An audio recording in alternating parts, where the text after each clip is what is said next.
ఏం లేని కేటీఆర్కే హరీష్ రావుకి అంతమంది జనము, కార్యకర్తలు, జనం కాదు కార్యకర్తలు వస్తే, కానీ ఒక్క కేసీఆర్కి టచ్ చేస్తే కనుక చాలామంది మాస్ పబ్లిక్ తెలంగాణలో కేసీఆర్ ఫాలోవర్స్, ఇప్పుడు ఎవరైతే పెన్షన్లు తీసుకుంటున్నారో ముస్లోళ్ళు, ఈ సంక్షేమ పథకాలు కేసీఆర్ హయాంలో తీసుకున్న వాళ్ళు ఉన్నారో, లేకపోతే కేసీఆర్ స్పీచ్ని మిస్ అవుతున్న వాళ్ళు ఉన్నారో, వాళ్ళందరూ డెఫినెట్గా బాధపడతారు. ఊరుకుంటారా అండి? ఉరుమురుము చూస్తారు, ఉరికిచ్చి కొడతారు.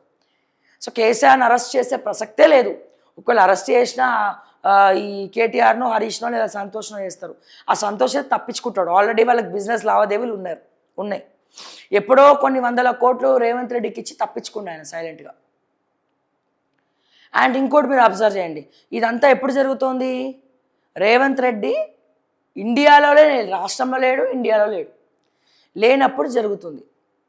మరి దీన్ని ఏ రకంగా చూడాలి? సో వీళ్ళు అరెస్ట్ అయ్యే ముచ్చట లేదు. ఒకవేళ కేటీఆర్ అరెస్ట్ అయ్యింది అనుకుందాం, ట్రెండ్ కదా, ఎవరు అరెస్ట్ అయితే వాళ్ళు ముఖ్యమంత్రి అవుతారు, మంచిదే కదా. ఎందుకు భయపడాలి?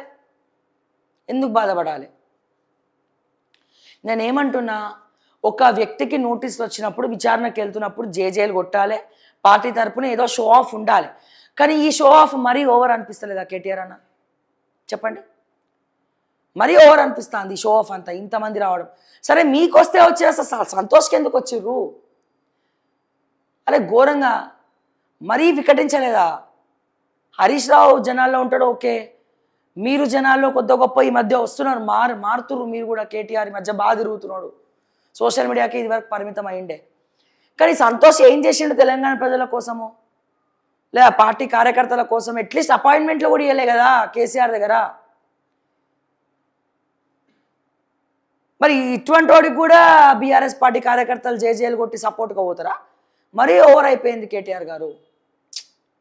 What is this KTR sir?